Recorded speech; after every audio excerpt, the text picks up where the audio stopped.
Hey everyone, my name is Gavin, and in this tutorial we'll be learning how to make a game where the player can jump from platform to platform, and if they fall, they'll respawn back at the beginning of the map or something, or a little point in the game. There won't be much Python, but there will be a little bit, so I'll just get started. So let's right-click on this camera, hit X delete, and right-click on this light and hit X delete. What you're now going to do is right-click on this cube right here, and we're going to rename this cube as player, like this. Click the physics tab over here and select Blender game at the top, and let's make this have character physics. Character like this. Alright. What we're now going to do is I'll need this tab back out. Sorry about that. Yeah. We're going to click on the materials tab and let's make our cube blue like this. Alright. Now that we've got that, what we're going to do is hit 1 to go into our front view. So if we hit 7, we can see that our green arrow is facing forward, and hitting 1 is essentially just getting this angle. Alright, now that we have this, let's right click on our cube in the middle and do Object Snap Cursor to Selected. And let's now do spacebar and then add a camera. And we're going to add this camera behind our player like this, because we want to have our camera follow our player around when he jumps and stuff. So what I'm going to do is with our camera selected, I'm going to hit Shift and right click on our cube and do Control and P to parent it. So if we hit 0, we can see that if we move our player around, our camera will follow. Let's now do spacebar and then add another cube, and this new cube that we add is going to be a platform. So I'm going to hit S and Z to scale it down, S and Y to scale it out just a little bit, and S and X to scale it out like this. I'm going to click on our platform and add a new material, and let's make this material green, so we can see now that our cube can move up and down, and our camera will follow like this. Now that we have this, I'm going to go from defaults to game logic and go from Blender render to Blender game, and we're going to add a couple controls to our player.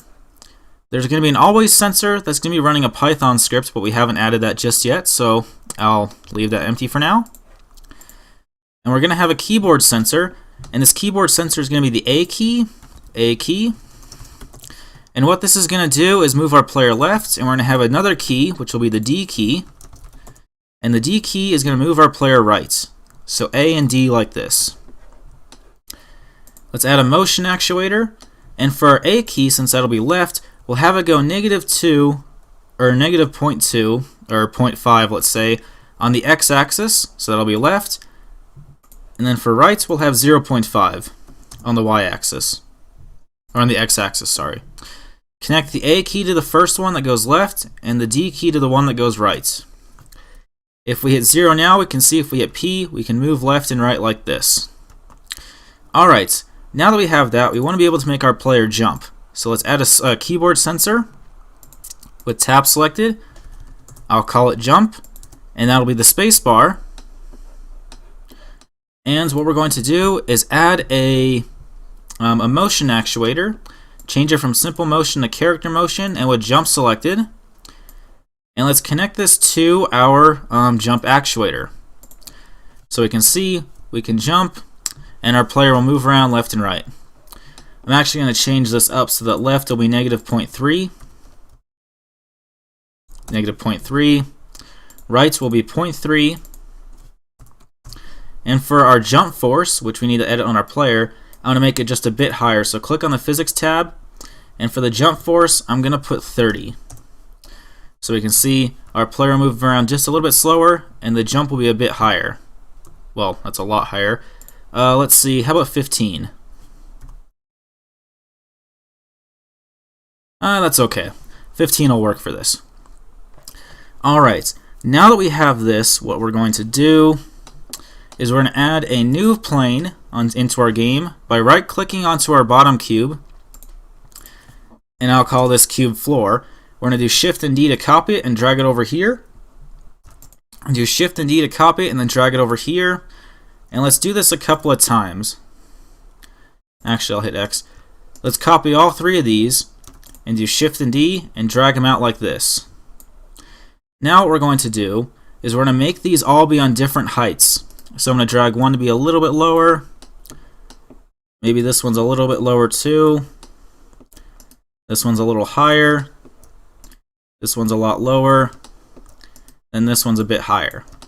So if we drag our cube above our first one on the left and hit 0 to go into our camera view, we can see we can hit P, jump, and go on to the next surface, jump, go on to the next one, jump, go up to here, jump, go to there, and jump, and get onto our last one. Alright, now what we want to have it do actually is have it so our player will fall and respawn at the beginning of the game if they fall. So what we're going to do is, with our cube selected above our first plane, let's do object, snap, and then cursor to selected, do spacebar, then add an empty object, add empty cube, and I will call this cube spawn point like this, and I'll right click on our cube, and remember we've got that Python controller right there, so let's do templates, Python, and then game logic simple. And let's delete the portion I have highlighted right here. And I will call this fall script.py. What I'm going to do is import the scene, bg.logic.getCurrentScene, like this. And then what we're going to do is define our spawn point is going to be equal to scene.objects spawn point. And if the world position of our player is less than, let's say, 20. So if own.worldPosition.z is less than, how about negative 30? What we're going to do, world position is going to equal spawn points.world position. So if we right click, we can see we've got our spawn points. And I'm going to right click back on this cube right here. So here's our entire script, like this. And let's add that spawn point script onto our player. Now that we have this, I'm going to hit 0, and we should see that if the player falls off the map, they'll just respawn right above. I might actually lower the spawn points just a little bit. So we're going to fall off the map. There we go. Falls off the map. We're back at the beginning. Alright, so that is how you make a simple platform game with a little bit of Python in the BGE. I hope you guys find this very useful, and thanks for watching and have a good day.